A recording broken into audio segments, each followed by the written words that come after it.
Hello and welcome to the Over and Back Classic NBA podcast. I am Jason, and with me, as usual, is Rich. Hello, Rich. Hello. Yeah, it's been a while. You forgot your name. I nearly forgot my name. I was going to say your name. No, yeah, I'm Rich and you're Jason. I great start. Last time we talked, that seemed like it was the thing. Yeah. No, I don't know. A lot can happen in someone's life, so I didn't know if you maybe decided against Jason and thought. Right. I thought I was going to be sly and kind of get past that, but you noticed it right away. I gotcha, yeah. Fun. All right. Good times. Yeah, we're back. Yeah, what the hell? Yes, we are. But what the hell, indeed. In the spirit of what the hell, we are talking about gambling scandals in NBA history. Of course, you know, if you're listening to this when it comes out or soon after it comes out, you are aware it has very recently been in the news. There were some arrests made in a large gambling sting that Terry Rozier, Chauncey Billups, Damon Jones were linked to. There's also been some recent allegations against Malik Beasley and Jonte Porter. We're going to get into some of all that, but as we are a history podcast and there have been previous gambling scandals in the NBA, we're gonna dig into that. What happened, how it impacted the image of the league, how the league responded, why it still keeps happening, so forth and so on. Should definitely be a fun one to do. There's a lot. Yeah, if you think, they're going to talk about Tim Donaghy, yeah, we will. But there's a lot before that, too. There's a lot before that. And some other ones that I think – there's ones that I think if you're a pretty, casual follower of NBA history, you probably know about some of the stuff in the 50s. But I think some of the stuff in the 70s, and particularly the Molinas stuff that we're going to talk about, is probably going to be new information for a lot of people. So it should be a lot of fun. Yeah, absolutely. Yeah, and Molinas is a fascinating character. I'm actually reading a book about him written by the late Charlie Rosen, recently passed away. That is really great in terms of painting him as a character and the 50s and 60s in basketball and some great stuff in detail. We'll talk a little bit about that, but there's definitely more to be had with that. Of course, we read lots of sources, and the sources, of course, go much more in depth, and it's enjoyable. But let's get into it. The first crisis, early 50s. This is a time, of course, gambling, organized crime, huge in the sporting landscape. Boxing, horse racing, college basketball, it's particularly huge. And in 1951, there's a huge scandal, allegations of point shaving and match fixing in college basketball, widespread bribery and corruption involving major colleges and universities in and around New York City, particularly at Madison Square Garden. We don't want to get into the whole details of the scandal because it involves a lot of universities and a lot of players. Yeah. This is mostly college basketball, but there definitely were some dominoes that were happened in the NBA. And I think the first one it would involve a referee. Yeah, Sol Levy. Levy arrested for accepting bribes to influence 6 games in 1950. So he would call games in a way that would nudge the spread rather than determine winners. And this is all a part of a gambling network. And get used to this. Gambling networks are going to be all the rage here, which is just Gambling networks, yes. It's all this under. Yeah, it's like, man, how does this all come together? It's incredible. Gambling network, dozens of college players involved in this. So eventually it was overturned. There was a legal technicality, but remains obviously the first documented NBA officiating fix case, or somebody kind of nudging the spread, doing whatever to not referee in the best interest of the game, and instead referee with an idea on betting markets or whatever. But legislators would then close that loophole that got him out of it and said from henceforward it'll be illegal to, quote, inspire to influence professional games. You can no longer conspire to influence professional games after Sol Levy. Right? That'll never happen again. Well, never happen again. It's illegal. Yes. Illegal. And you can't do it. It's illegal. No, can't do it. Of course not. Why would you do it? And his case. The NBA, of course, brand new at this point. The league starts in 1950 with a merger of the BAA and the NBL. So pro basketball is, Major League Pro Basketball is essentially a new thing. I mean, it's not, to compare it to the popularity of baseball or even football or horse racing or other major sports, it was definitely very low on the totem pole, which I think was actually a bit helpful because it allowed the scandals, I don't think, hits the reputation of the league very hard because right. It's not really had no Sox. It's not the 1990 Black Sox, and it's like America's game is sullied forever, right? Type of stuff. It's like, oh, this little upstart league that nobody really cares about has a bunch of crap going on. Who cares? We don't really care about. We watch college basketball and high school basketball anyway. So this little dumb league that we thought was unprofessional and just kind of thrown together is unprofessional thrown together. Okay, we're fine. Yeah, and that's probably good for the better. Yeah, exactly. So, but I mean, Maurice Podoloff, who was the NBA president, the first league president, issued a statement in the 1950s saying that Levy's behavior was the gravest threat to professional basketball survival. They started adding, more strict vetting of refs and rotations, to try to minimize that. And, I don't think there were really, until Tim Donaghy, there were really no credible allegations of any referee, of game fixing, or I guess in this case, I mean, much like Donaghy, it's not necessarily changing the overall outcome of the game, but it's making calls in a way that affect point spreads or affect, it's all certainly it is possible that they acted in further and that they actually did change the outcomes of games, but in terms of what they were actually found. In terms of what we know they did or what they've admitted to doing, it's never reached the point where they actually would say that they changed the outcome of the games. And, I don't know how much that matters. The difference is. Right. But every possession can kind of matter, and every, foul call does sort of matter in aggregate. That stuff all adds up. So it's like, was the intention to have team X defeat team Y? It's like, well, not necessarily, but yeah, any little thing that you call, especially as an NBA referee, and especially in a league where so many games are so close. I mean, today's league, we're getting a lot, a lot of blowouts because of, the three-pointer and stuff like that, and teams, giving up on a game quickly to kind of rest their dudes or whatever. But yeah, for the most part in NBA history, you're looking at a lot of pretty close games. So it's like anything that you do that will influence the outcome of the game, even if it's as small as a little foul call in the second quarter, really can add up, because then, that guy has his third foul. He has got to leave the game. That sort of stuff all kind of comes together. So it could be little tiny stuff that definitely does, quickly add up. Absolutely. That's I think a great distinction and a great clarification. It's like, even if they're didn't make a call in the fourth quarter that definitely swung, the game to one team to the other. Yeah, you don't, everything that they do has an impact on how the game is going to maneuver, and it's unknowable whether that, their decisions actually change the outcome of the game, whether they intend that or not. So, yes. So major players that were impacted by this, Ralph Beard and Alex Groza. We've talked about them before. They were stars of the Indianapolis Olympians. Groza in particular was a huge star, which we'll get into. But yeah, they were banned for the NBA for life in 1951. They admitted that they'd taken money while at the University of Kentucky, even though the point shaving happened in college. There was I don't think there were any accusations that they did this in the pros. Didn't matter. They were banned for life. Pretty much anybody who was in the NBA or could have been in the NBA, or even players who couldn't have been in the NBA but were impacted in the scandal were banned for life for the NBA just because they wanted to take a strong stand. Yeah.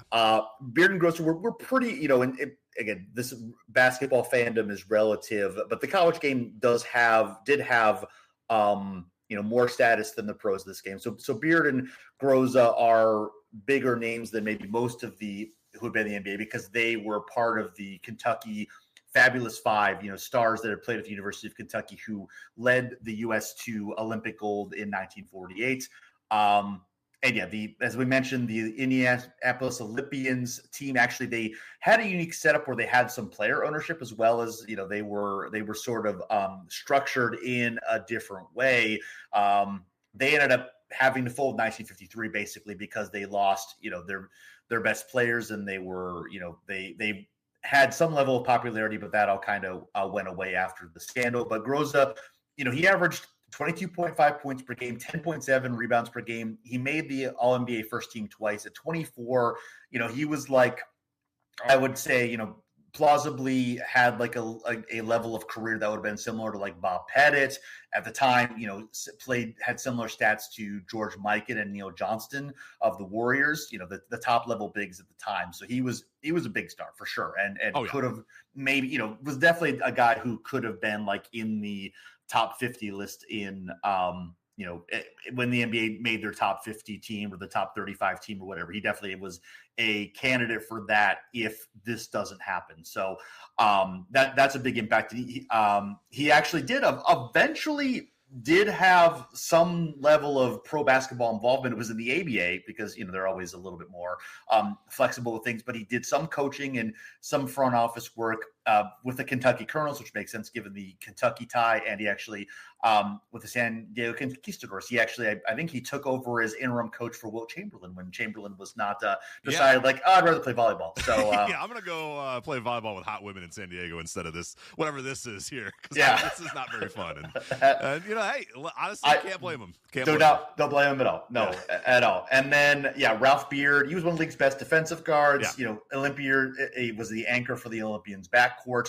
Was a one-time All-Star, two-time All-NBA. Similar level, I would say, to like Bob Cousy, Slater Martin. So one of the better guards in the league at that point. Yeah, the Olympians definitely were on track to kind of rival the Lakers as the Western power. I mean, obviously the Lakers were at a different level and, were the first dynasty in the league. But, they definitely would have made it tougher for them and certainly may have eventually, could have knocked them off in, say, 53 or 54 when they were a little bit more vulnerable. You never know. But that definitely, in terms of, legacy NBA history, in terms of, what was happening in the league, definitely major impacts there.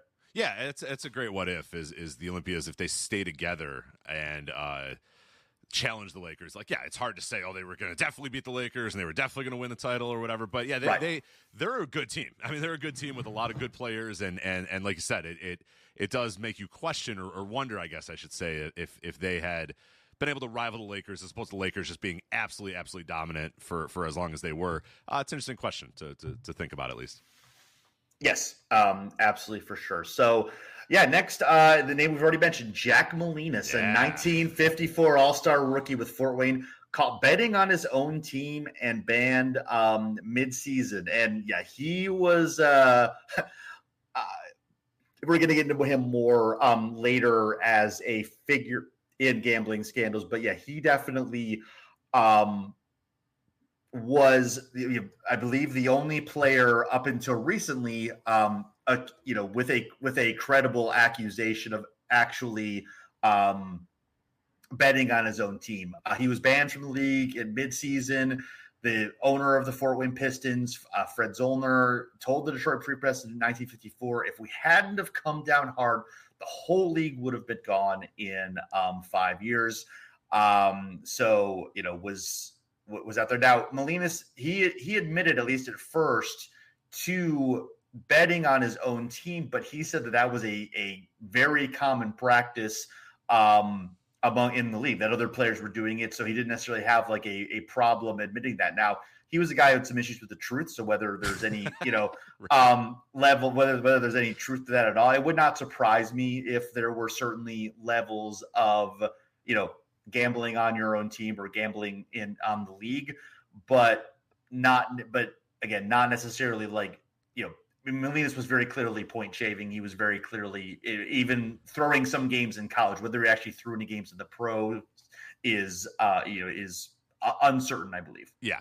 But it's the first most high profile name that really the hammer gets thrown down on him. Like Zollner said there, have to come down hard because we can't not let this, let people think. And especially 1954, the league is starting to gain some credibility. It's not anywhere near where it would be, several years later, but it's starting to gain a little bit. I mean, it's a couple years into the league and the survival of the league and stuff, and everything matters. So a giant scandal like a guy betting on his own team, that and possibly losing on purpose. And we don't know that. He's just, it's right. kind of the Pete Rose thing where it's like, well, who cares? He's betting on his own team and he thinks he's going to win. And it's like, well, we don't know that. We don't know that he was always betting for them to win. And that's kind of the issue. And that's the thing that we have to address. I mean, I'm of the belief that you probably shouldn't bet on your own team no matter what, even if you're betting on the team to win. But still, it definitely could cause some potential issues there. But yeah, as Jack said, hey, everyone's doing this. And 1955, there's a rumor that Game 7 of the NBA Finals featured a late key turnover by Andy Phillip, and his teammate George Yardley, who we've talked about many, many times on the show, would later claim that Phillip threw it for the Gamblers. So no official inquiry or charge followed, but the allegation still kind of lingers as, did he do that, or was it just a bad play? And you know what? That's what if you don't come down hard on gambling, that's what happens. Is every single play and every single thing and that has happened after the Donahue thing. It was like, for years afterwards, every time a ref made a call, it's like, oh, well, he must have a bet on the other team. And it's like, this is possibly, and we'll talk about today's game, why you have to come down very hard on it today, because that now you're not sure. Now you have no idea what you're watching, if it's ever going to be true. So here's the thing where this guy could have just had a random turnover. Andy Phillip just could. Guys have bad turnovers all the time. Ask Manu Ginobili. He knows what it's like to have a horrible turnover, lose the NBA Finals for you. Right. But when you're, embroiled in a scandal with another player that's, betting on his own team, you question every single turnover and you question every single thing. So nothing official here about Andy Phillip, but George Yardley believes that possibly that was the case. Yeah, no, absolutely. And like we said, there were definitely whispers within the Pistons of the 1950s. I mean, when they first end up banning Molinas, they're questioning the whole team because they think that there's larger things going on. Again, never proven, no charges, nothing there, but the whispers were there, and and the fact having the star of the team later question, and this is like decades later where he makes it. I don't think he made that at the time at all. The star of the team even having a question about other player throwing it. It's. I think it's noteworthy to mention, even though it's very likely it was just a late turnover and there was nothing nefarious about it. But yeah, I mean, again, the context of this time, these cases are happening. The NBA is, it started off as a league of 17 teams. By 1954, it's down to 8 teams. Removing all these, top players certainly changes the competitive balance. I mean, Molinas was also a very promising prospect who definitely could have had a strong, possibly Hall of Fame career, or at least, an all-star career. There's just to kind of give a picture of how this was being captured in media. Saturday Evening Post is a 1952 piece called Basketball's Dark Night that explicitly tied the pro game's unpopularity to public suspicion of corruption. 1951 to 1954, the NBA lost roughly a third of its live attendance revenue. Went from 17 to 8 teams. I think there were 11 in 1954, but there were 17 when the league began. Faced collapsing regional markets, and reeling from gambling headlines and player bets. Obviously, gambling's not the only thing. Corruption's not the only thing. There's other reasons why this happened. But I think there's definitely. I think there's definitely strong circumstantial evidence that there were some, that there's at least a connection between the two. For sure, definitely. Yeah. So there's a few other key players notable players who were banned from the NBA in the 35 and all that were affected by this primarily college basketball scandal. Yes, Gene Melchior. Melchiori? I was thinking Melchiori. Yeah, Melchiori. There you go. That's probably it. Yeah. Sorry, Gene. We apologize. I don't deal with many. What is it? Melchior? Melchiori. His nickname was Squeaky. So let's just call him Squeaky. And you know what? Not enough players named Squeaky in today's NBA. I think that's why it's not popular. You know how in the 50s it was gambling that's made the NBA not popular? I think today the reason the NBA is not popular, please ignore all ratings and other data, is because nobody is named Squeaky. So not enough Squeakies. I agree. So I agree. Yeah. So what happened is one of his he said his name, and one of his coaches said, "That's too ethnic. I'm going to call you Squeaky." Squeaky. They went with Squeaky forever. Squeaky. And I agree. It's probably some old timey racial slur. We're probably problematic that we're using it, but we'll, our ignorance will save us. Like garlic, kid. I'm gonna call you Squeaky, and it's like, yeah. all right, I don't know why. There you go. But who knows? But we'll I don't understand because they did, not me. They did. Yeah, they did. Yeah. Star guard at Bradley admitted to taking $500 for shaving points, which I guess doesn't. Let me put that in the inflation calculator here real quick. Let's see what. Probably like $1 million today. I was going to say today's inflation's pretty rough. So it's probably like $50,000. Yeah. So it was his 1950. Let's assume it was in 1951. Maybe it was in 1950. Let's go to 1950. Let's do 1950. All right, give me that. Yeah, $6,000 or almost $7,000. So okay, that's a decent amount. I would. $500, sure. I'm not doing it. $700. Yeah, that's fine. So he never played a single game in the NBA. The only number one overall pick banned before his debut in league history. Don't think we'll see that again, but who knows? Seems unlikely. You never know. Yeah, right. Should have done it to Anthony Bennett though. Just right. Yeah, that would look like you're bad. We should probably just saves his reputation. Yeah, honestly. exactly. Yeah, right. Let's just do this for the best of everybody involved and not have you play. Nickname Squeaky, of course, which we're not going to even look up of what that means. It's probably bad. No. He retired from pro basketball altogether. He then decided to work at the post office, then moved into insurance and appliance sales, women's wear, and then finally started his own trucking firm. So nice. He had a life, let me tell you. That's not bad. Not bad. Yeah, it's a good career. Did not do. Believe it or not, they wanted the number one overall pick and they wanted him to play for them, and then he didn't. And then they wanted Squeaky. Yeah. Yeah, and they were bad until they. They folded during the 1955 season. So the first Baltimore Bulls. There'd be more, of course. Yeah, of course. Yeah, exactly. Yes. So next we got Bill Spivey. He was a 7-foot center. Some people thought he could have been really one half of the skyscrapers, right? Yeah, exactly. Yes, exactly. With George Mikan, of course. Yeah, right. Same guy, right? Same guy, exactly. Yeah, that's who you're talking about, I think. That is definitely who I'm talking about. Yes, he got banned from the NBA and then joined Jim Crocker Promotions. And it took a while. I don't know what he was doing there. Maybe there was some cryogenically freezing going on. I don't know. Possibly. But it looks good for his age. I'll tell you that. Absolutely. Oh, yes. Bill. Oh, this one's Bill. I'm thinking of Dan Spivey. I'm sorry. Okay. I see. Yes. Of course, part of the new U.S. Express. Yes, of course. Yes, of course.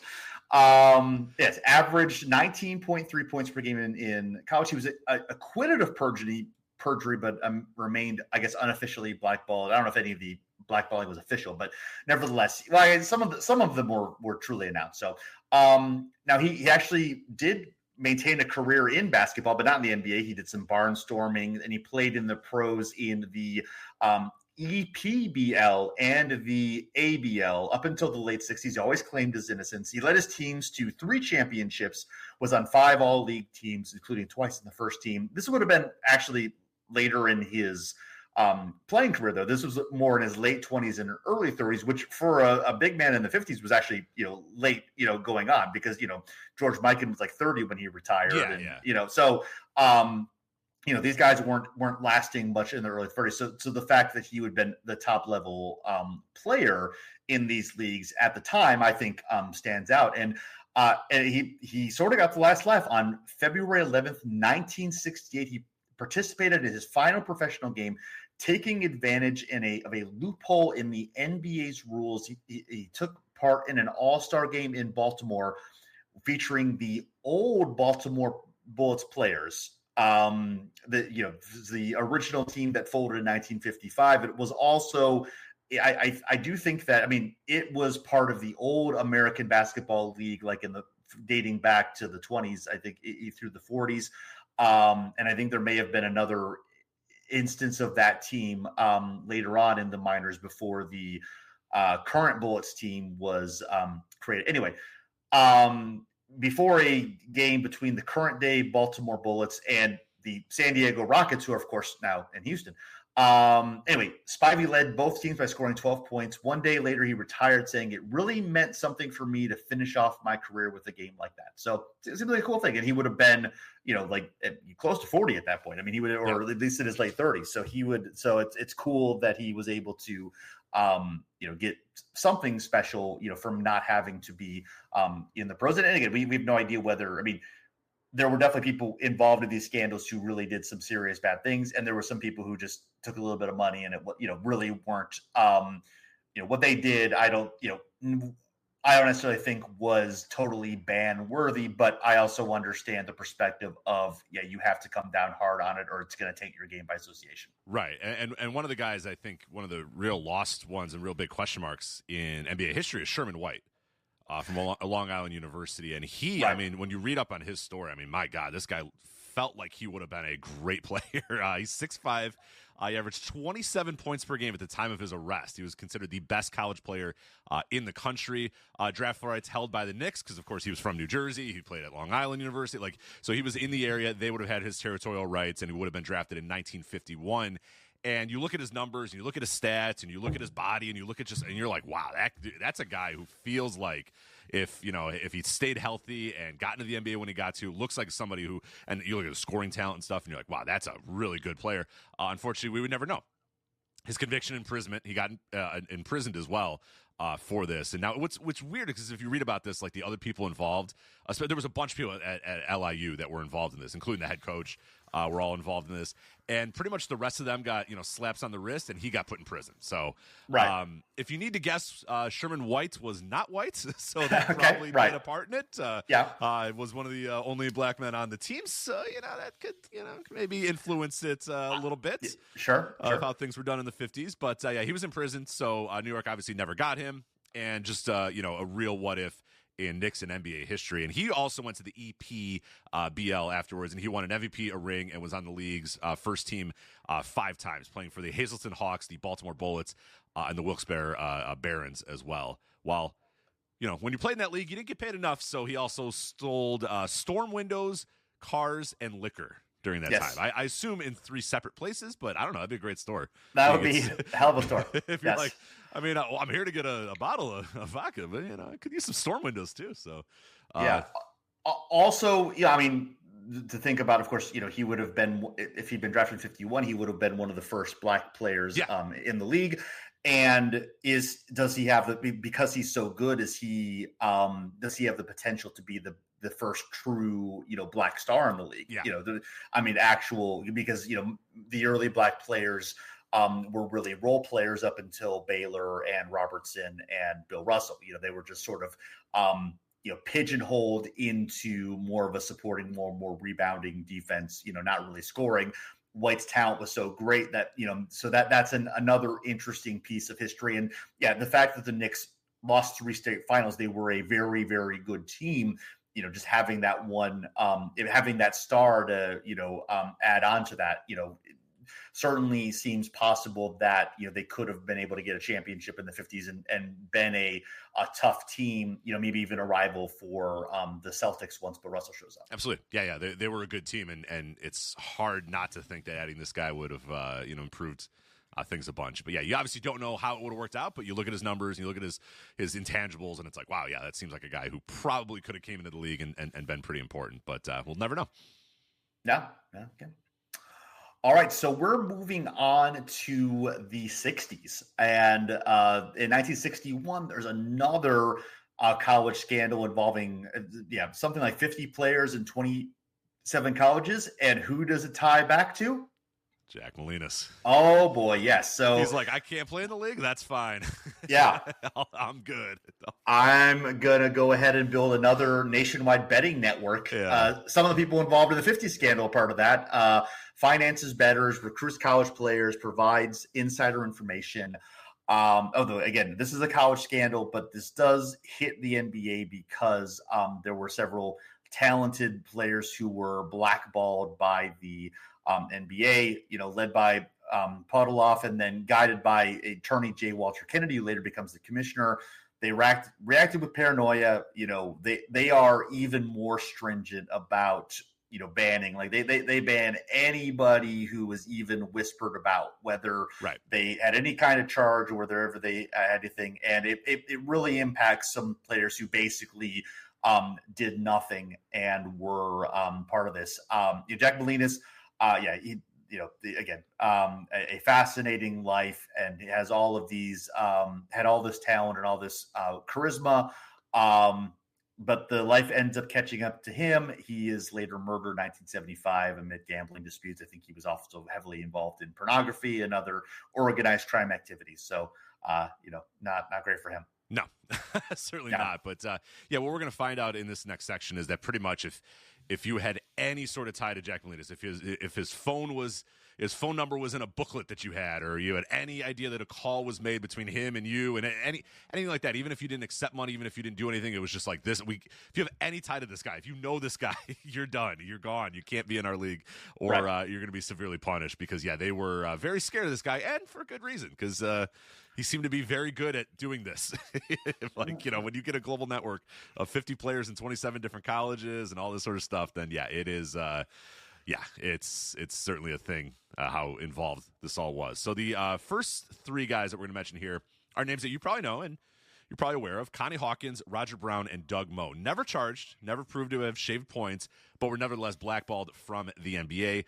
Connie Hawkins, of course, would eventually make it. We'll talk about it here in a bit. So he appeared in FBI reports because he accepted small loans, about $200 or so, from Molinas and an associate while he was still in high school and before he was at the University of Iowa. Now, that's not going to work. And, again, like you're saying, any sort of connection to him is going to cause some issues. So the FBI even wrote in 1961 that there was no evidence that Hawkins had participated in any fix. But again, any sort of rumblings that you knew this guy or were involved with this guy, you were out. So Hawkins, gone. So he spent 2 years in the ABL and then obviously went to the ABA with the Pittsburgh Pipers before suing the NBA in 1967 and saying, look, I want in. Let me get in. And in 1969, they eventually do. The NBA settled for $1.3 million and admitted him to the Suns, and he was pretty much great immediately.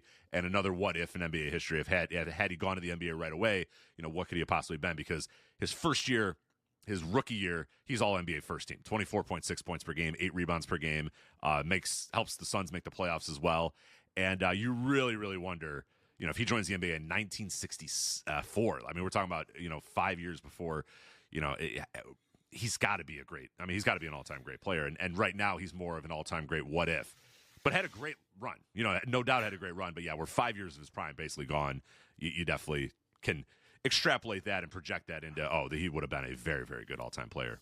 Sure. And obviously, he's a MVP in the ABA, leads them to a championship. So he does cement a legacy there, but it's not really a legacy that the NBA, I mean, they acknowledge it, but it's not necessarily part of the fabric the way that actually having success in the NBA would have had. And, he would probably, I mean, there's definitely a chance that for at least a short period of time, he may have been the best basketball player in the world. I mean, he was that good, for a time, and it was extremely, for 3 or 4 years was very strong in the NBA before injuries and age caught up with him. But it had a good career there and had an excellent pro career. But definitely without that could have been maybe a top 10 to 20 all-time player. I mean, that had that level of talent from everything that we've heard and seen with him. Yeah.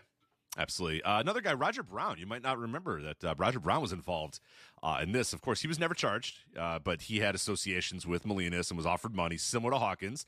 There was no evidence that Brown ever accepted the money or was aware of any fix. But again, any sort of relationship with Molinas was going to get you in trouble. So he had to go to the ABA as well, and they're going to be the big beneficiary. And we're going to talk about that in a little bit. He goes and becomes an ABA legend for the Indiana Pacers. Makes the league's all-time team. Becomes the ABA Finals MVP in 1970. 3-time champion, obviously, with the Indiana Pacers, who are one of the great teams of the ABA.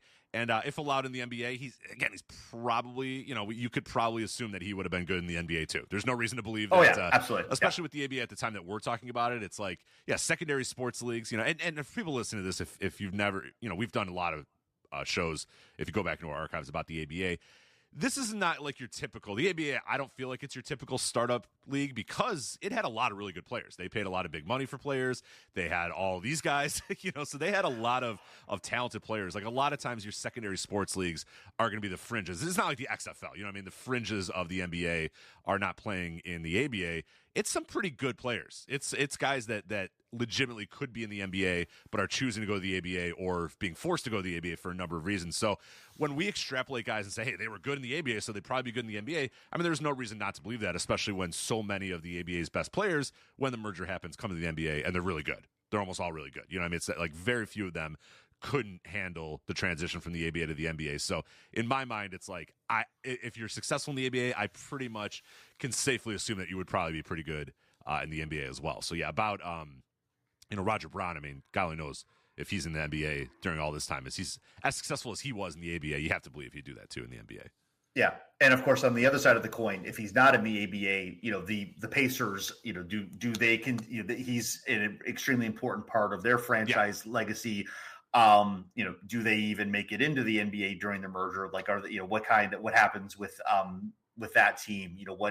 What impact does that have on, the NBA's future? I mean, maybe the Kentucky Colonels are in the NBA instead of the Indiana Pacers. Right. I mean, who knows what the impact that was, or the Pacers move to a different city because they don't have the same success in Indiana. I mean, a lot of questions with that. So he's definitely a very fascinating one, and we're kind of getting to this, but this is sort of how I'm like on the other side of the coin. Even though these players were very much hurt, and the NBA was hurt by not having their talent in the 1960s. On the other hand, a rival league being formed in the ABA and the influence that it had on basketball culture and the future of basketball, and eventually how it sort of reformed the stodgy NBA and changed the future of basketball, like that in some ways that's a positive for the league as a whole. Yeah. For sure. And another guy who benefited, I guess another guy that helped the ABA was Doug Moe. Because he, playing at UNC, Doug Moe was named as a Jack Molinas associate, who claims that Doug Moe had accepted money to shave points in a 1959 game. Doug Moe said, I never did that, and though he was never indicted, he was banned from signing with the NBA. The NCAA suspended him, and his professional career began with the ABL's Chicago Majors. Then he moved on to the ABA with New Orleans, Oakland, and Carolina. He would later return to the NBA as a coach, of course, Doug Moe, and eventually won NBA Coach of the Year with the Denver Nuggets. But another guy who was able to have a pro basketball career for many, many years, even though he was not able to play in the NBA. Yeah, absolutely. Yeah, and obviously he had a long coaching career, was very successful. But yeah, obviously had an impact on him. And yeah, if you look at, there are about 30 names who were listed on what the NBA had an internal file on suspect players, but it's sometimes called the security index. And include college players who had merely met with Molina socially. None of the lists were public, but they circulated among team executive. If you're looking at the other names that could have been on there or were on there, probably the biggest other name was Tony Jackson of St. John's. He was convicted in the 1961 scandal, but he was a huge scorer and a three-point specialist in the ABL and the ABA. In fact, he made 12 three-pointers in an ABL game in 1962, which is a professional mark that would last until 2017 when Steph Curry broke it. So not quite saying that the ABL was the same level of league as the other leagues, but I mean, it was similar to the ABA. There were some big stars that were able to play there that were certainly NBA star level talent. I think Tony Jackson was definitely a possibility on that list. Yeah, for sure. Yeah. And if you look at the overall impact, I mean, obviously the NBA's paranoia over gambling, it costs its stars and headlines. The ABA does profit by welcoming the ostracized. Those 1961 and 62 drafts for the NBA were unusually shallow because some of the top scorers were absent. Hawkins and Brown's exile, it inadvertently boosts the ABA's legacy. They were marquee names that helped the league thrive. And then Connie Hawkins's lawsuit eventually forced the NBA to recognize players' legal rights. So that's a important benefit to NBA players as a whole, that Connie Hawkins situation sort of forced that to happen, sort of similar to the Curt Flood situation in baseball, where Flood was the victim of all of this, but it ends up being something that helps players as a whole. To help future players. Yeah. So we're going to move on to the 1980s. So this is a fascinating one. There's a lot of smoke, but no fire here. And what's really interesting is that this situation is not publicly known for until decades later. But it also reflects a lot of the anxieties of the NBA that existed in the 70s and the early 80s, and that were threatening the viability of the league. So we'll talk about the team 1981-82 New York Knicks. They finished 33-49. They'd had a 50-win season the year before. They went from 10th to 19th in offensive rating and 6th to 14th in defensive rating. A very, very similar team. Some changes, but I mean, there was not necessarily any sort of obvious explanation for why a team that was so promising a year before, fairly young team as well, suddenly dropped off. Not injuries, not really. There was not huge major player changes. The core was still there. But yeah, the team's net rating swung by about 7 points per game, which is one of the sharpest single seasons declines in the league at that time. The team opened 9-17. Internal tension was immediately reported between Michael Ray Richardson and management. Also, a big turn down in enthusiasm and attendance. New York sports writers and insiders begin to hint at unprofessional behavior and bad company surrounding several players, looking at the media reports of that year. But if you look at the year-by-year comparisons, really it seems like the only player who had a major drop in performance was Michael Ray Richardson, certainly possibly easily explained by his known and admitted drug issues and things that were going on during the time. Bill Cartwright had a slight different performance, but nothing that would necessarily was a huge difference. And Ray Williams actually had a breakout improvement year. So it seems like if you look at the details, it's mostly Michael Ray, but again, there's enough smoke here where the FBI gets involved. Yeah, and they open an inquiry about a possible point shaving or information leaks involving pro basketball players in New York City. This was the first known FBI investigation into an NBA team. The FBI informants claim a small number of Knicks players were providing inside information. Put a pin in this for future. Future. So we're going to talk about this very soon. Injury status, game plans, rotations, or whatever to bookmakers, possibly influencing point spreads in games where the Knicks were underdogs. Again, interesting. Put a note in that. And receiving cash or drugs in exchange for that information. So the FBI's concern wasn't just the game fixing. It was that information sharing was going on between the players and organized crime and connected gamblers, particularly those also involved in the cocaine distribution networks in the New York, New Jersey area. And you got to remember, we're talking about the 80s NBA, and we're talking about Michael Ray Richardson. So, yeah, that is also a big issue, is that, okay, this web could be more than just gambling. It could also be involved with the cocaine trafficking as well, which, of course, is a massive, massive issue in the NBA at this time, too. So the FBI cross-references betting irregularities, several Knicks games, line moves sharply later in the day, things that kind of, would you'd look at and point out and go, oh, that's a little weird. But no recordings, cash trails, or corroborating witnesses tied to the players was found.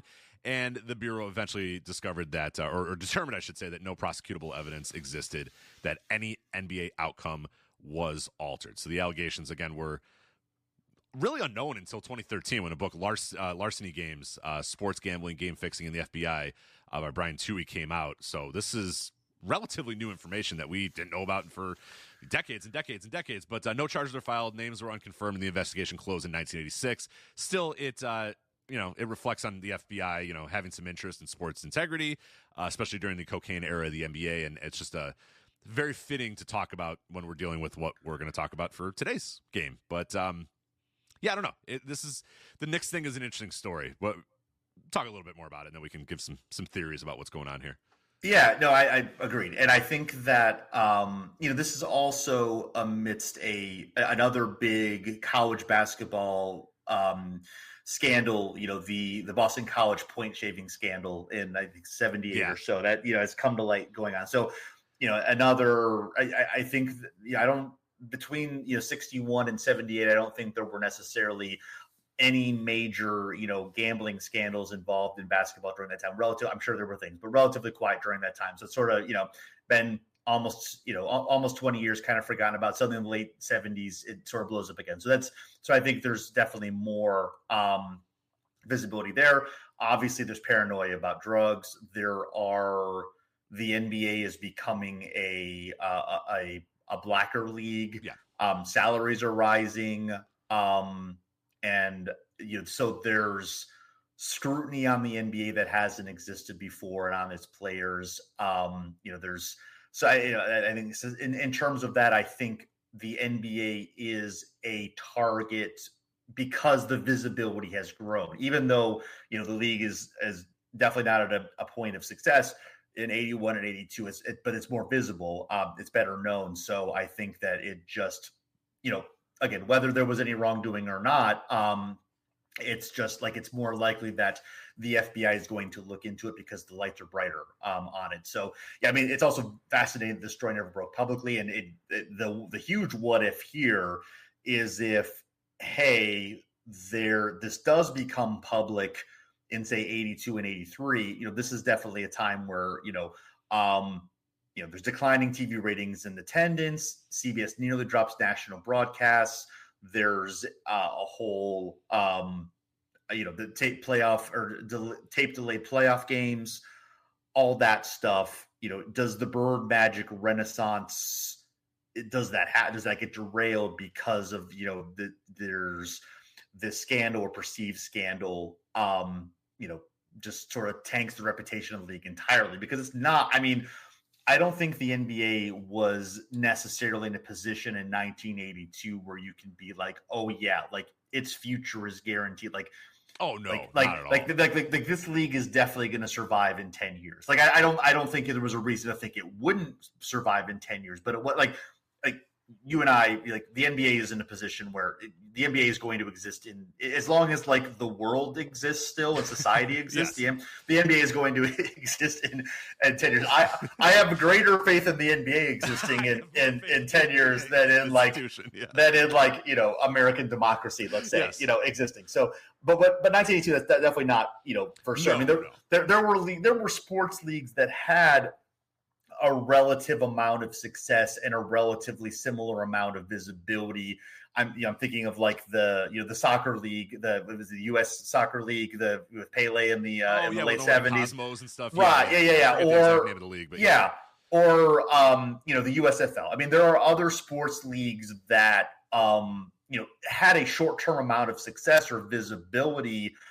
That you wouldn't necessarily have thought, oh, this isn't going to last. That didn't last. And the NBA obviously had a longer level of legacy, but I think it was definitely at a point where it would have been vulnerable to something like this. This definitely, I think there's a possibility this could have really done major damage just at the point where things are really about to turn around. Yeah, it hadn't become an American institution like baseball obviously had, and right. By this point, the NFL is starting to gain a little bit more. The NFL would be a couple more years away. That would probably also come sort of in the 90s. But the NFL is pretty damn established at this point. The NBA is still. It's a league that, still doesn't have that much mainstream appeal. Doesn't still have. I mean, it's college basketball is still king, and that's not the case. College football is obviously very, very important, but the NFL became incredibly important too. Major League Baseball had long been an American institution and was never going anywhere. But yeah, there's absolutely a case where if this boils over and becomes a big deal, that everybody just kind of throws their hands up and says, we don't really care about this thing that much, so let's just get rid of it. And there's it wouldn't be it's not like we're talking about stuff's on tape delay and whatnot. It is not the institution that it would later become. Obviously, with the Magic and Bird, and then Jordan would take it to a whole nother level. And now we're pretty well established here that this thing is never going away. Yeah, exactly. So as we mentioned, never broke publicly in the 80s. The NBA and the Knicks, they were never officially informed the FBI had run a full investigation, although apparently internally, Commissioner Larry O'Brien was aware, David Stern was aware, he took office in 84, that through back channels, this had been revealed. So the league at least was aware of the accusations. Unclear if the Knicks themselves or how widespread this was known. I mean, I would think at some, if it had been known more than just a few individuals, it probably would have gotten out in public just because of the nature of these things. So, sure. But yeah, the 1983 collective bargaining agreement, which was huge in terms of changing adding the salary cap, changing the league's economics, also severe bans for drug use, addresses explicit gambling prohibitions along with the drug policy. And sets some violations up for. Also, the NBA's security office expands in 1984. It's headed by the ex-FBI and Secret Service personnel. Begins a formal watch list for players or agents known to frequent casinos or have bookie ties, which of course, kind of comes into the 1990s, and we have like Michael Jordan and other players who are known for going to casinos and so forth. Yeah, I mean, and oversight becomes increased in the 90s, where there's more financial monitoring, limits on casino access, information is shared with the Nevada gambling board. So, like, not a huge necessarily, they're not really, again, the from the 70s on into the mid 2000s, there's no huge scandal that goes on. Not really. And I think a big part of that too is the players are being paid a very, the salaries are increasing a lot. That helps, I think. Yes. Yeah, and like these guys are not being swayed by some, and they may have been some scuzzy gambler may have been walking up to these guys and be like, hey, I'll give you $1,000, and they're like, it's not worth it. You know what I mean? Like, I'm making a good amount of money. And the 50s, obviously, yeah, that $500 Molinas thing that we talked about, which is $6,000 in today's game, to a college basketball player, of course you would take that. To an early NBA player, of course you would probably take that. If you're like, look, I got a job at the mill I can go back to. Right. This NBA thing, this pro basketball thing is not. It's not that big of a deal. Whereas, come 70s and then obviously in the 80s and then, of course, in the 90s, it's like a very large amount of money would have to sway you to want to, give up your, career as an NBA player to, you're talking big time money or whatever. So that, I think, is a huge reason why these things, of course, definitely change. And we hear a lot less about this. It's like, I'm just going to go gamble at a casino. I'll take my private plane to Atlantic City or Las Vegas and just go gamble there, or we'll just gamble on the team plane or whatever. So that became more of the, the way to go about things than, deal with these weird bookies and the Jack Molinas types and whatnot, the underbelly, the criminal underbelly. There was no point really for them to be involved in that.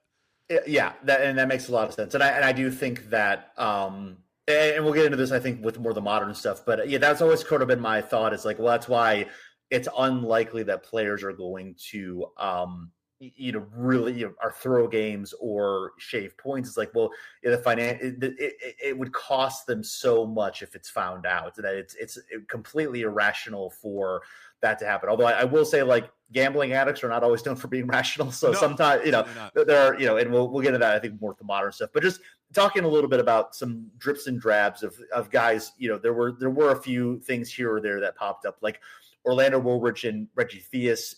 There was a Chicago Tribune expose on players' Vegas trips and gambling habits in 1984. No sanctions, but the league did end up banning casino endorsement deals for players.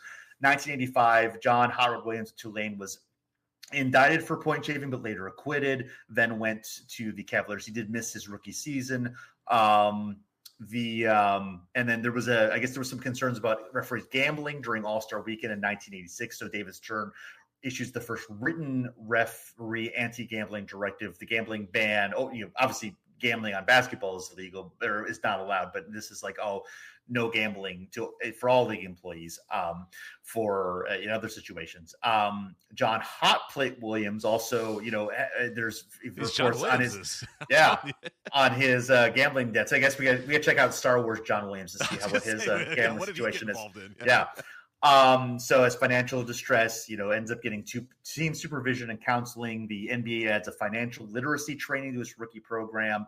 Michael Jordan, in the 90s, some of his gambling, before and after playoff situations ends up, looks bad. And of course, Jordan actually does have associations with, some relatively shady people. There's some, he ends up paying some gambling debts. I mean, he has a huge amount of money, so it's relative to how much money Jordan has. It's not really that much, but it definitely doesn't look good. And then his father as well, obviously the murder of his father and that being potentially tied to, so yeah, there was a lot of smoke to the Michael Jordan fire about what was going on at that time. But I just want to play baseball. I don't think anybody has ever thought that Michael Jordan, ever shaved points or ever did anything like that in terms of basketball. But yes, did he have was he a gambling addict? Is he probably, read the Jordan rules if you want to find out. Right. Here's a guy that is betting rookies that his bag will come out first on the baggage claim. And they're like, Michael, I don't care that much. I bet you 50,000. My bag's coming out next. I'm like, that's fine, Michael. I don't have that much money. Yeah. I don't want to bet this. I'm good.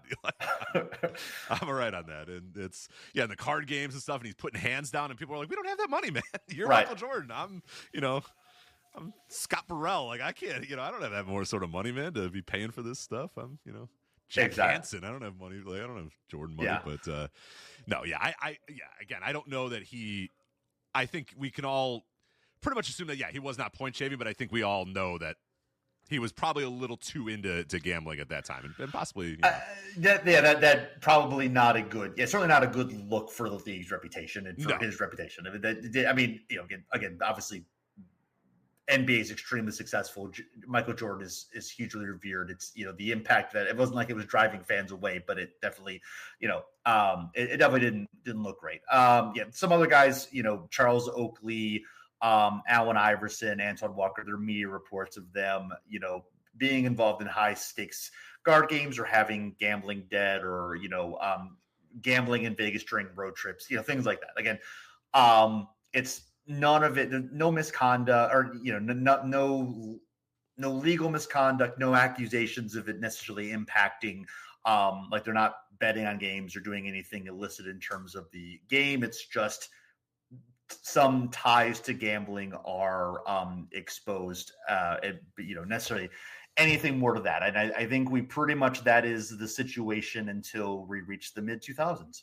Yeah, pretty much. Mid 2000s, things get a little different because we get Tim Donaghy. So, let's talk Tim Donaghy here. So he is a veteran NBA referee who gambled on games he officiated. Not great.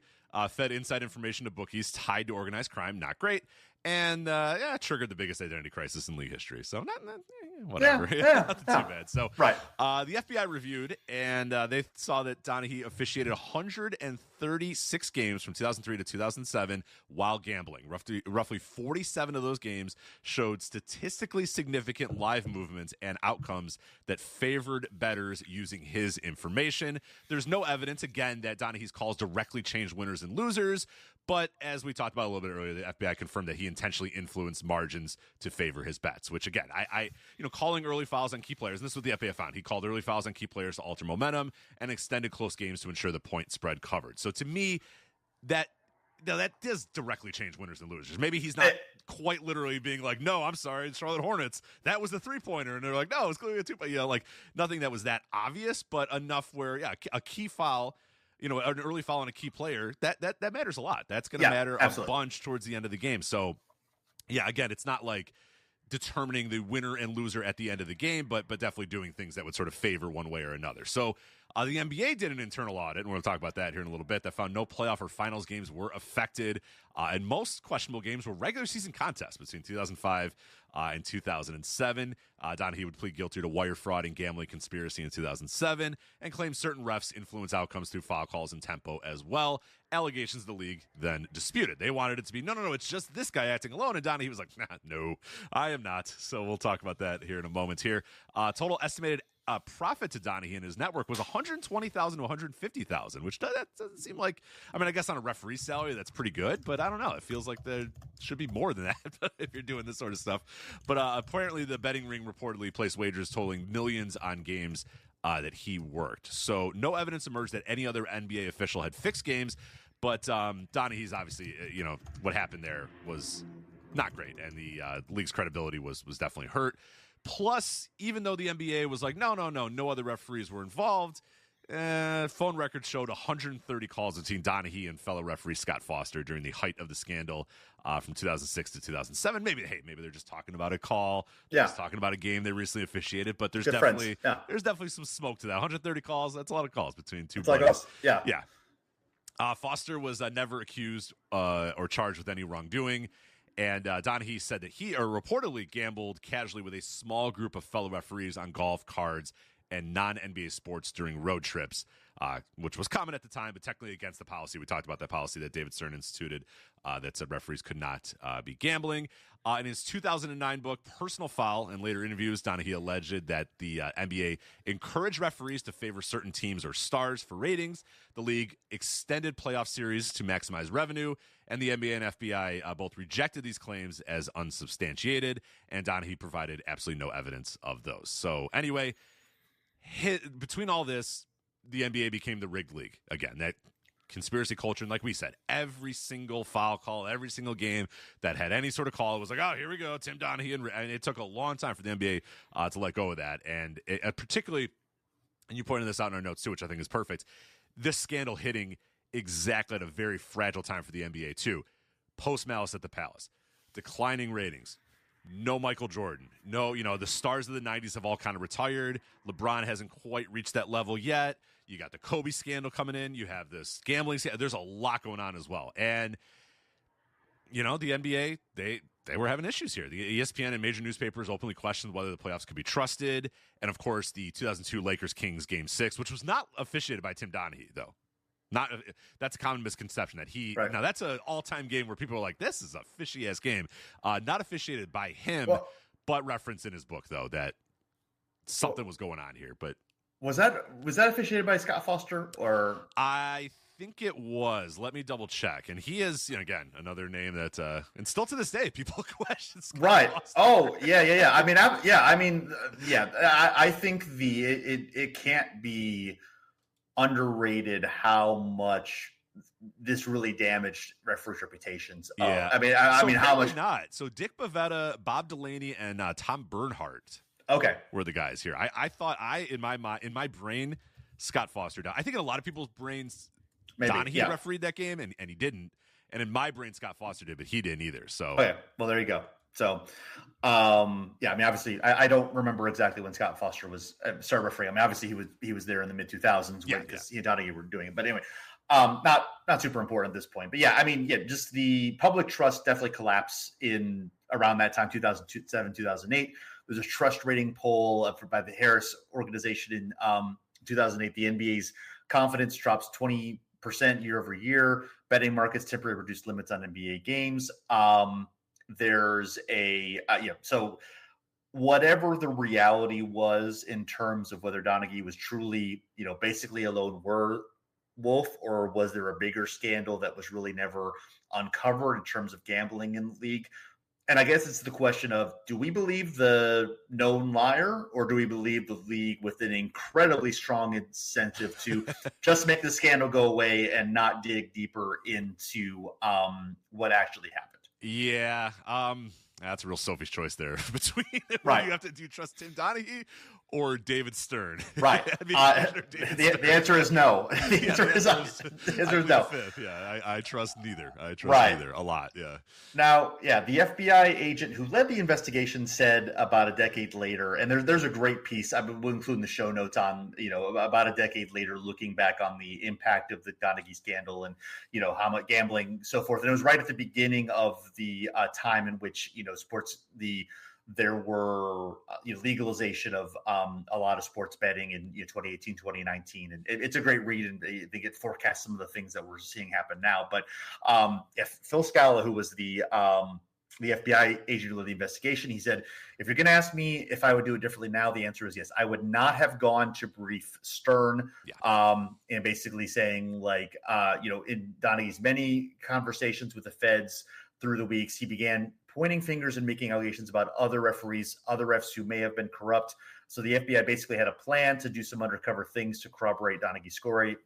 Have him wire him up, do all that. And then about a month later, after the meeting with Stern, the story leaks in the New York Post. And he basically says the Post story didn't come out. Donaghy would have worn a wire, and I don't know where it would have gone. Things may have been different. That's the bottom line. So that's an interesting one. Now, whether that actually means whether NBA referees themselves are impacted, or whether it's, other figures in, other gambling figures, that may have been impacted, who knows? And again, I don't trust Tim Donaghy, but I don't know if I trust him more or less than I trust the NBA in terms of trying to dig deeper into that. So, and here are the sort of the NBA's response to the scandal. There's a referee oversight program. There's an integrity hotline, anonymous reporting system for any player, coach, or staffer aware of gambling contact. The last 2-minute reports start in 2015, so trying to add some more transparency measures.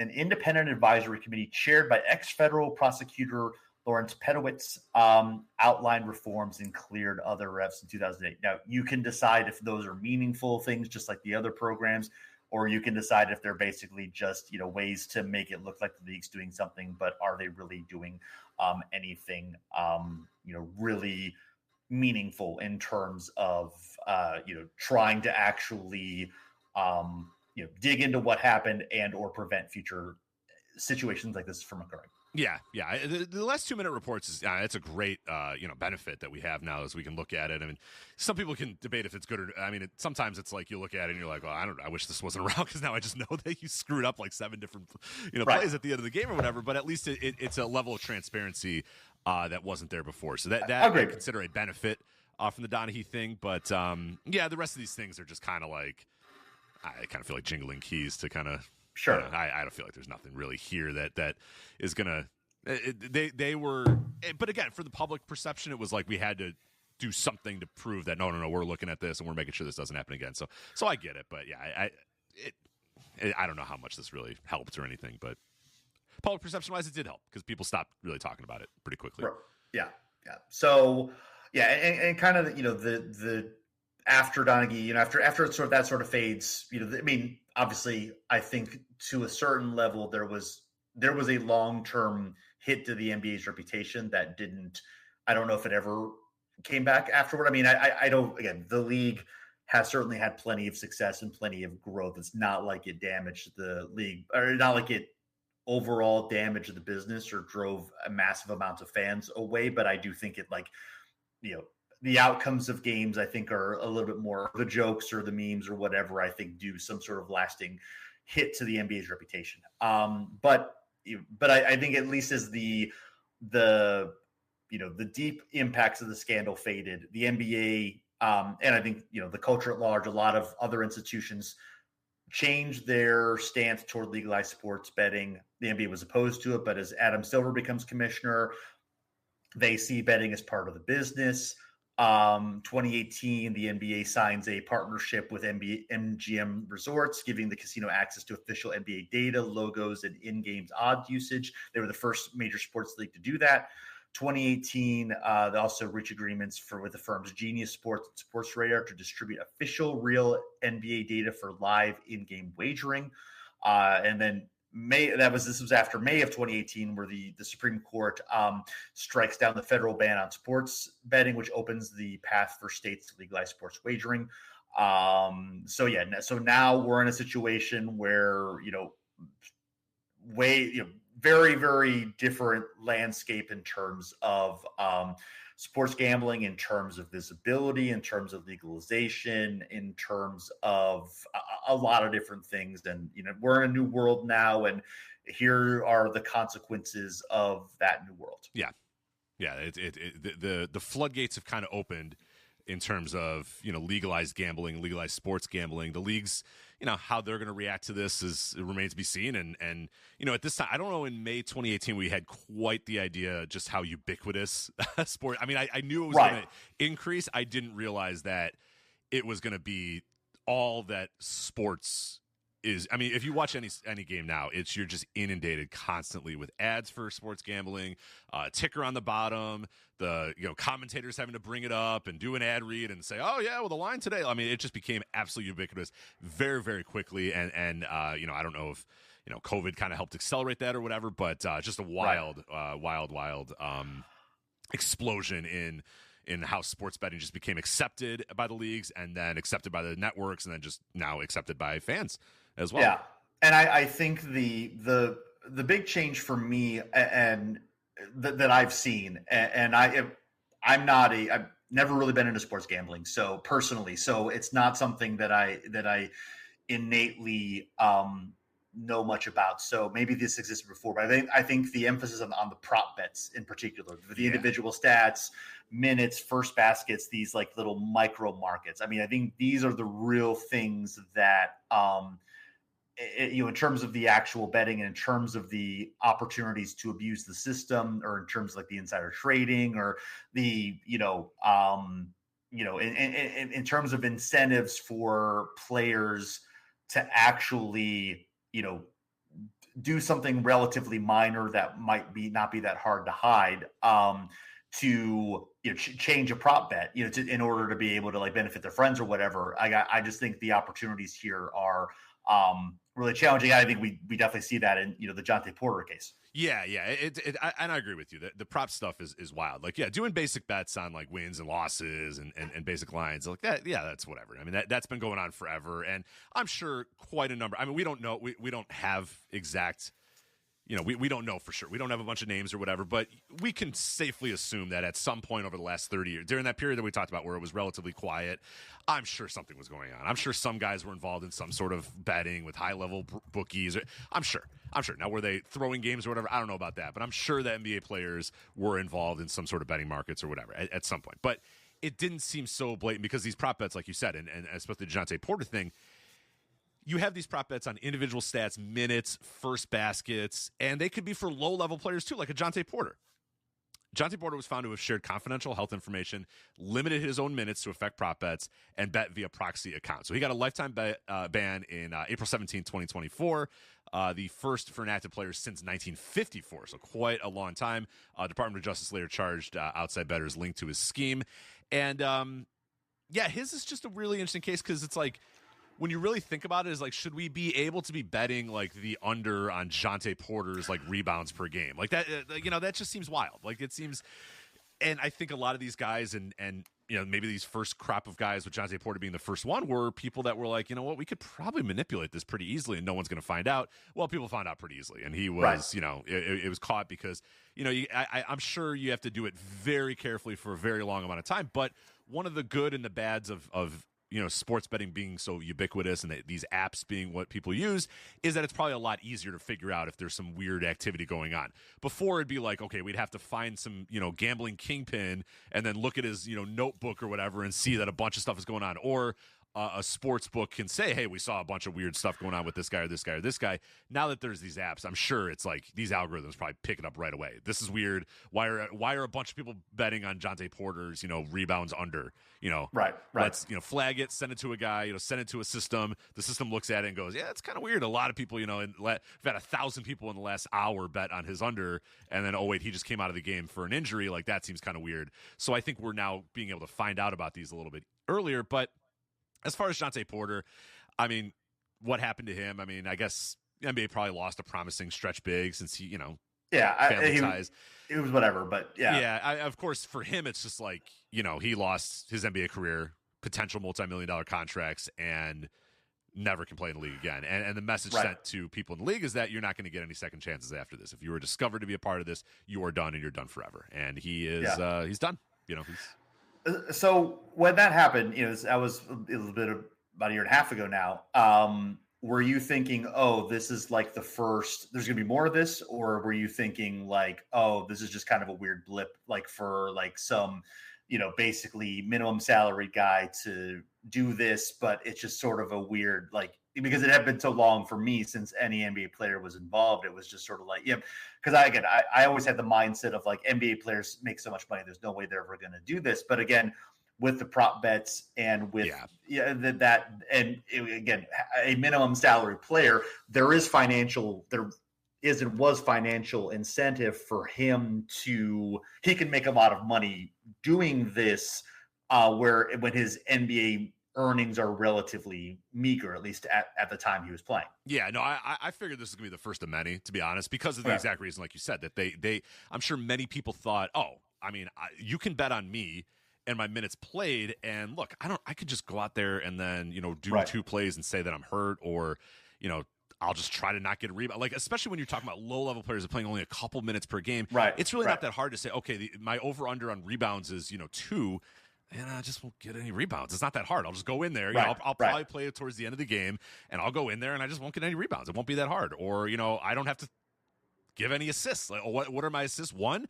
All right, great. I'm just going to shoot the 2 times I have a shot attempt, and you're never going to know. So, yeah, put some bets on it. I mean, the ability to influence that is so much bigger than the ability to influence, like, point shaving. Like, there is no way that you can, let's say Dejounte Porter, a player of Dejounte Porter's level, there's nothing in 1989. There's nothing you can do that's going to make Jontay Porter affect the game in any way that you can do. You know, if you're doing bets on point spreads or win losses or whatever, Jontay Porter's probably not getting in the game. And if he does get in the game, he's getting in the game when it's already long gone. You know what I mean? Like it's there's nothing he's going to do to really affect it unless you're really certain that he's going to get in at the end of the game and the line is 12 and a half, and it's like, okay, Jontay, we really need you to not make a shot, or like that's a lot of stuff. Whereas these little prop bets, these little micro prop bets, it's so easy to just say, hey, Porter, if you get in, don't get any assists. Okay.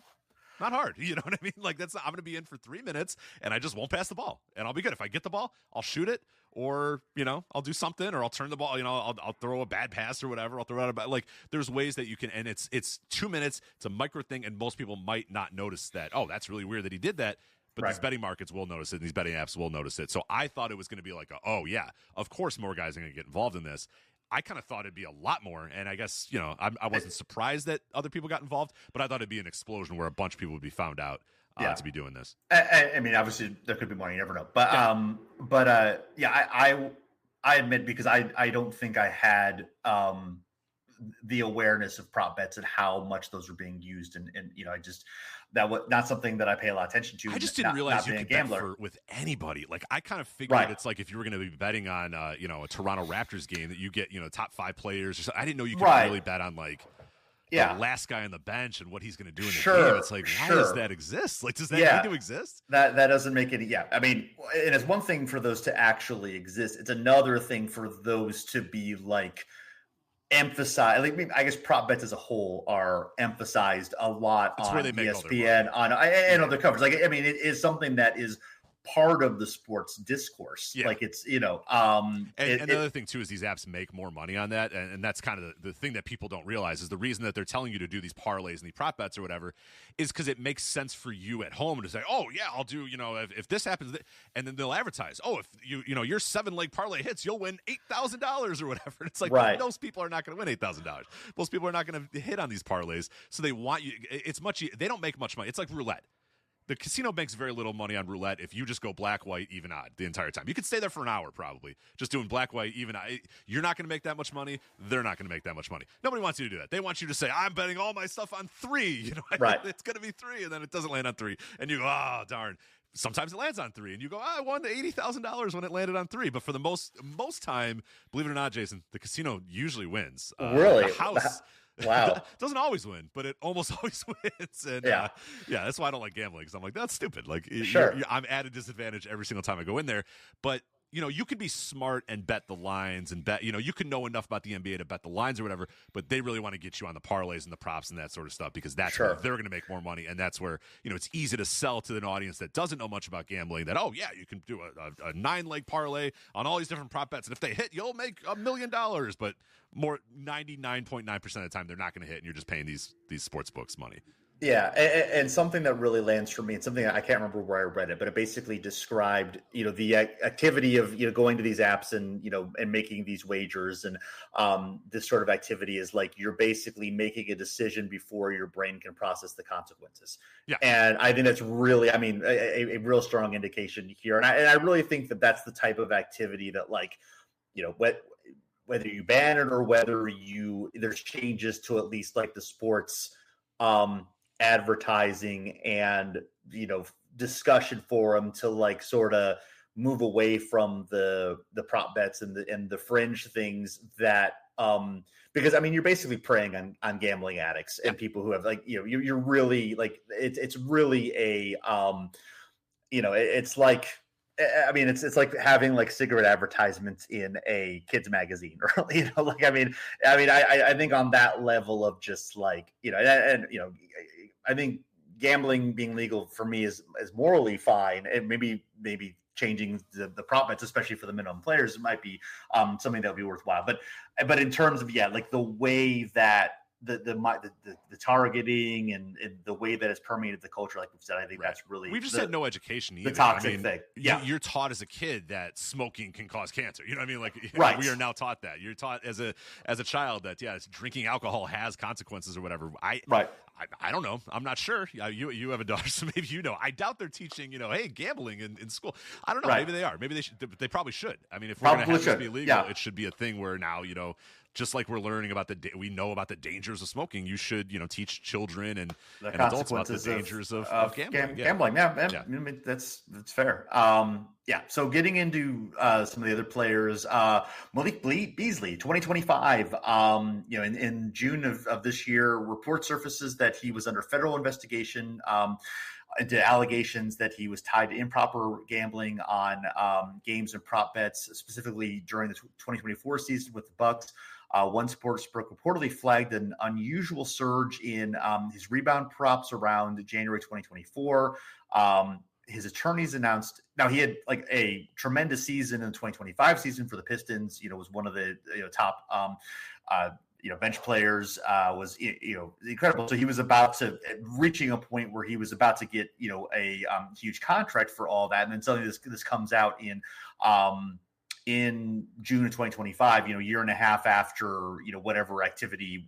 Well, I mean, I guess there may have been more activity that was there, but specifically what happened there. So his attorneys announced in August 2025, although that he was no longer considered a target in the gambling investigation, he remains uncharged. The NBA itself has launched a parallel internal investigation confirmed by Commissioner Adam Silver. Now, there's a lot of questions now about how effective these NBA investigations have been, given the next case that we're going to have. But like I said, discovered nothing's wrong. Yay! Yeah, I mean, move on. Right, and Beasley just had a really strong season, like I mentioned, 16.3 points per game, 319 3-pointers, which is a Pistons franchise record. Should have had a major contract, still remains unsigned, probably.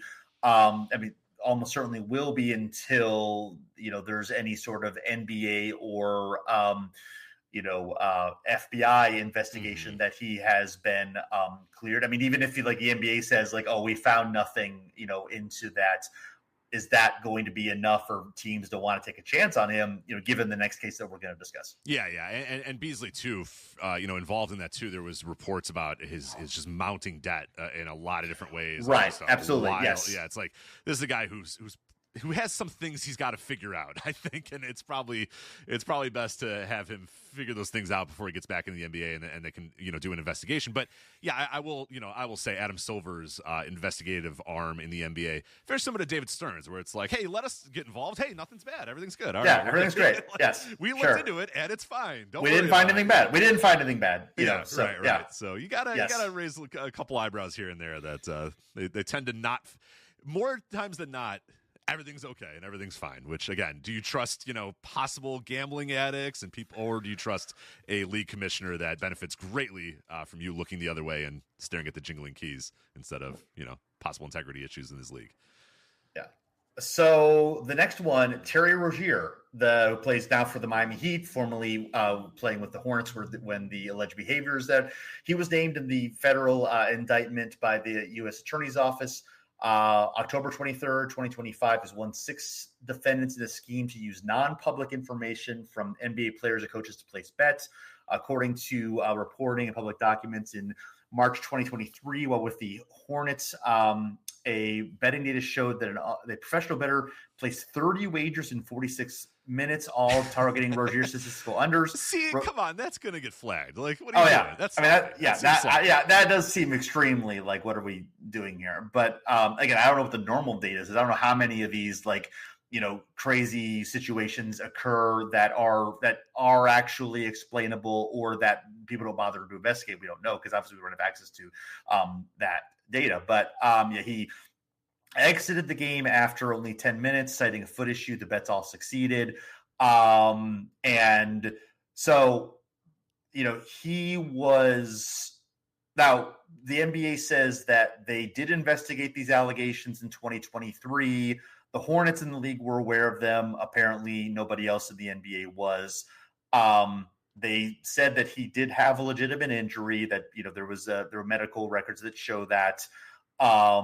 And they say that, they didn't, I guess the phrasing the NBA is now using is that they said that they didn't actually clear him, but they didn't have enough they didn't have didn't find anything. Basically, is like right. they didn't find any reason to say that he did anything wrong. So, of course, the Hornets then traded him to the Heat. The Heat apparently were not aware of these allegations, even if he had the fact that he had been investigated for this, which does seem like malpractice for the league, as much as I do enjoy hearing Pat Riley suffer. Rozier, impossible to leave. Someone so.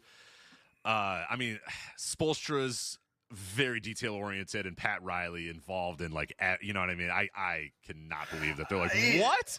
Yeah, I do. Yeah, I wonder if the Heat, if they truly did not know, or whether they're just saying they didn't know. I mean, I don't know. I mean, it didn't come up publicly, so it's certainly possible that it was a surprise. So yeah, and again, did Rozier do anything? Did he actually manipulate his performance? It's certainly weird. It's certainly, or did somebody know he had a foot issue? He was trying to go and revealed that, or did he tell a friend that? Who knows? I mean, it's another weird one. It's like, and again, let's just say the Heat didn't know. Let's say they weren't told. The league didn't tell them. The Hornets don't tell them. Does the league have an obligation to tell them?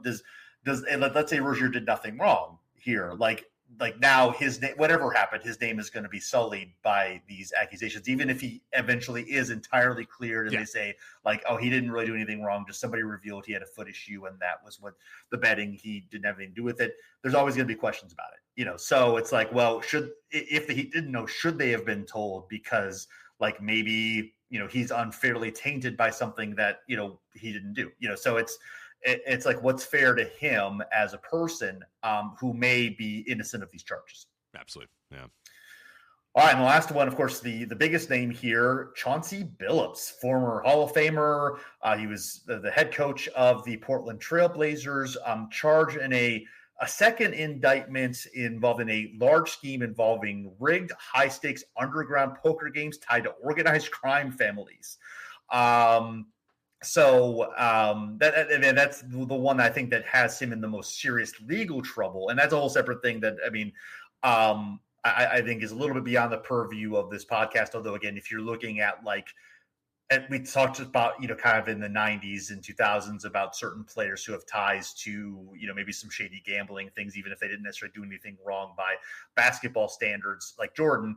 But you look at names that are also have been tied to, this poker culture, Tyronn Lue, Kevin Garnett, Paul Pierce, other guys. Again, those guys may have very much done nothing wrong, but their names are now, in here, and there's there's some taint by association possibilities going on here. But I think the more pertinent thing for NBA itself is that there's an unnamed co-conspirator 8 in this other indictment that impacted Rozier.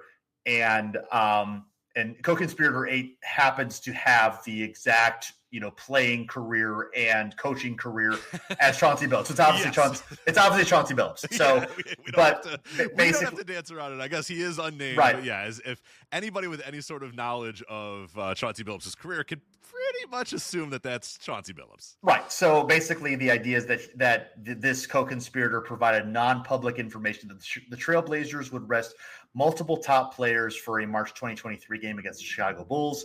According to the filing, before that information became public, co-conspirators placed bets totaling over $100,000 against the Blazers. The Blazers lost by a large margin after the Stars sat out. But no allegation, of course, that the outcome was necessarily fixed by the coach of the team. Although if you do rescue your best players, you are more likely to lose a game, but not that the Trailblazers were in a position where they were going to be making the playoffs, or that the outcome of that game necessarily, matter. I mean, obviously there are plenty of accusations of tanking for, draft-related purposes, which may have happened here, which is a different level of ethicality that I think we've come to accept here. But yeah, and like Terry Rozier, Billups placed on leave once the charges were announced as well. So, I mean, if he's guilty of either of these things, particularly, I think the basketball related one of giving inside information as a coach, that's a huge stain on his legacy. I wonder if if he could be considered booting him out of the Hall of Fame for that. Yeah, that's pretty rough. Yeah, that's beyond the pale. For sure. Right. Yes. Is an NBA head coach telling bettors, I'm resting guys, so feel free to bet on my team. I mean, that's right. That's rough. I mean, even if it's not a outcome of the game scandal, in the sense of, oh, this is a playoff game and, the Blazers could have, won this game, and like there wasn't a real the Trailblazers losing that game meant nothing other than maybe improving their lottery odds in the scheme of things, which again, I like certainly Hall of Fame coaches have rested players with the intent of losing a game to have better lottery odds. That's, I think, a different level of morality than like the who was the Mark Madsen special of taking 9 3-pointers that he's going to miss in a game to tank his team's lottery. I mean, I think those two things to me are different morally, but I think this is enough to certainly be like questionable whether he should still be in the Hall of Fame. I guess even because of the reasons I guess behind that decision, allegedly the reasons behind that decision. Yeah. It's just the idea that you're, like we talked about earlier with the Michael Ray Richardson and stuff like that, where just the idea that you're involved with these guys and you're an NBA head coach calling guys, right. That's where you start to say, okay, we have to nip this in the bud right away because we cannot have our NBA coaches calling, bettors and telling them, hey, here's what's going to happen in this game, because that's right. Just that opens the floodgates potentially for a lot more. So you have to stop that as quickly as you possibly can. Yes.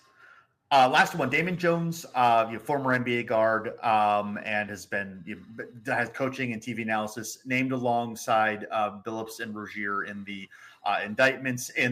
He's also part of the poker scheme case, but the key one, charged with allegedly selling non-public injury and line of information about NBA players to bettors, including LeBron James, which of course is the big one here, and that's the huge name involved here. No allegations at all that LeBron did anything wrong, but LeBron's name coming in here as obviously a potential big problem for the NBA if there's anything larger that gets tied to him at all. But this is enough definitely to to make it a significant story and so forth. And there's going to definitely be additional looking into. I'm sure about that. Oh, absolutely, yeah. Just that communication again. The communication with bettors and with these betting markets is you can't have people with ties to NBA players or NBA teams giving information. I mean that's.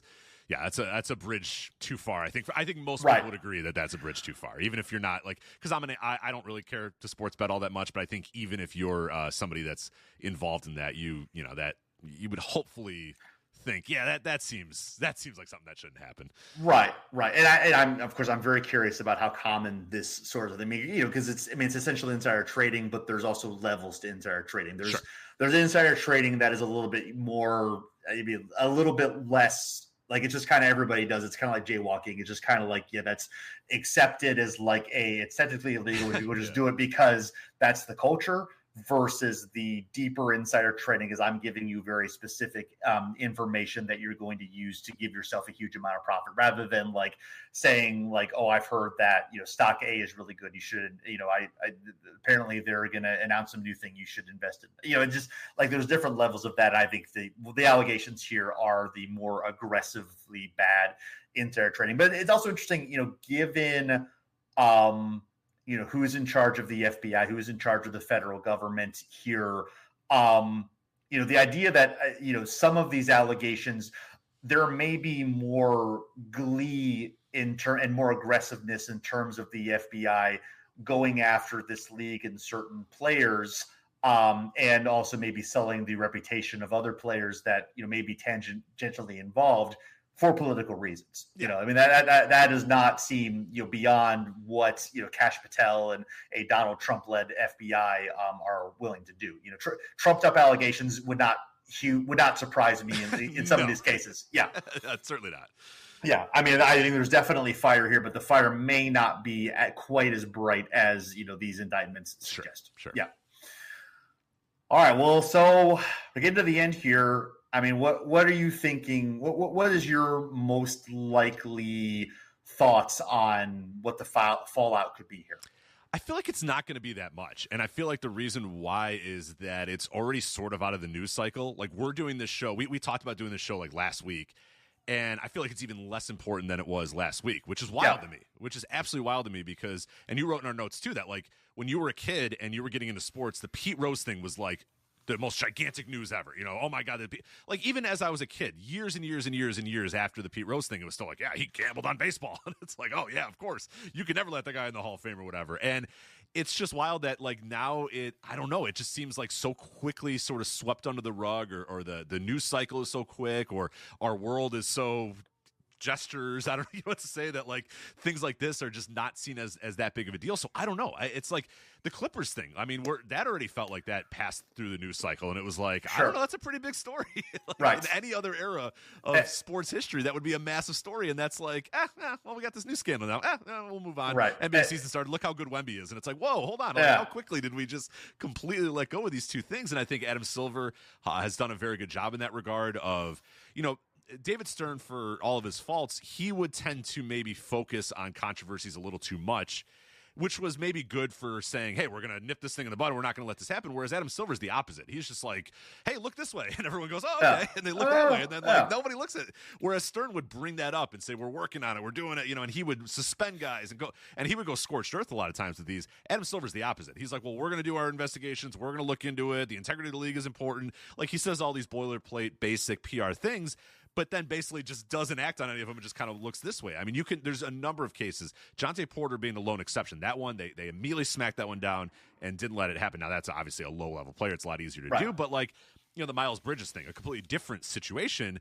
But what that guy was alleged to do, I mean, was just absolutely disgusting. And you can look it up if you want on your own.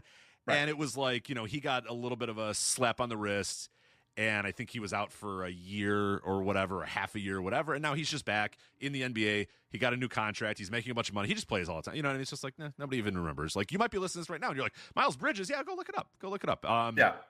The John Morant stuff, again, a thing that, you know, he came down pretty hard on, but eventually just kind of said, whatever, yeah, you're good. So, yeah, and the fact that we have no sort of insights into what's going on with this Clippers thing, with Kawhi Leonard, and you know, that will aspiration, and all that could be a whole other episode or whatever. Yes, it feels like that has already kind of been lost to the cycle, and I think most people assume that they're not going to get the, you know, Minnesota Timberwolves level, the Joe Smith Minnesota Timberwolves level of, okay, now you can't draft anybody for a decade or whatever. You know, nobody feels like you're going to get that with this. And I don't know. I would love to see the NBA, you know, really try to make it known that we are not going to allow this sort of shit to happen in our league. But I don't have any faith in that, because I think it adds too much negative PR to the league, and there's too much money involved with it as well. And that, to me, really gets down to the crux of the issue. I'm curious on your thoughts, is when you have the league propped up by sports gambling apps that are advertising like crazy, when you have the networks propped up, in some cases the networks have their own betting things. ESPN Bets. This segment about the NBA gambling segment is brought to you by ESPN Bets. You know what I mean? Like, these guys, like any podcast you listen to that talks about this, not ours. Ours probably won't have it, but who knows? Probably not. Yeah.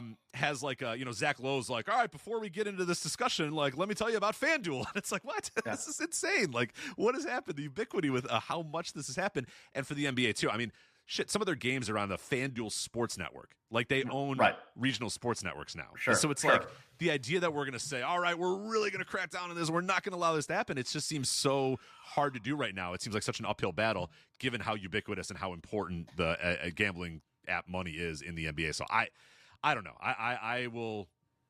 I'll leave it up to see what Silver in the NBA does, but I'm not hopeful that they're going to do much with this. I think that hopefully that a couple names come up, they can maybe, you know, get real harsh on Chauncey and Terry Rozier, and then just say, okay, we're good, and then move away and hope that nobody says anything else about it.